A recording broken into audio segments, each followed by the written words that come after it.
জামায়াতে ইসলামী কারো ওপর প্রতিশোধ নেবে না। প্রতিশোধ নেয়ার মানেই হচ্ছে আইন নিজের হাতে তুলে নেয়া। দুপুরে সিরাজগঞ্জের দারুল ইসলাম একাডেমি মাঠে রুকন সম্মেলনে প্রধান অতিথির বক্তব্যে কথা বলেছেন দলটির আমির ডাক্তার শফিকুর রহমান। দেশে আইনের শাসন কায়েম হলে আগামীর বাংলাদেশ আর কখনো পথ হারাবে না বলেও মন্তব্য তার। এই সংগঠন এই দ্বিতীয় স্বাধীনতার উষালগ্নে ঘোষণা দিয়েছে যে আমরা কারো উপর প্রতিশোধ নেব না।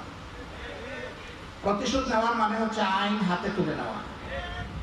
আইন যেখানেই হাতে তুলে নেওয়া হয়েছে সেখানেই বিশৃঙ্খলা তৈরি হয়েছে। যদি সেই আইনের শাসন বাংলাদেশে কায়েম হয় তাহলে ইনশাআল্লাহ আগামীর বাংলাদেশ আর পথ হারাবে না। আমরা চাই বাংলাদেশ তার মুক্তির যে পথে উঠেছে, রাস্তায় উঠেছে, গন্তব্যে না পৌঁছা পর্যন্ত বাংলাদেশ চলতে থাকুক।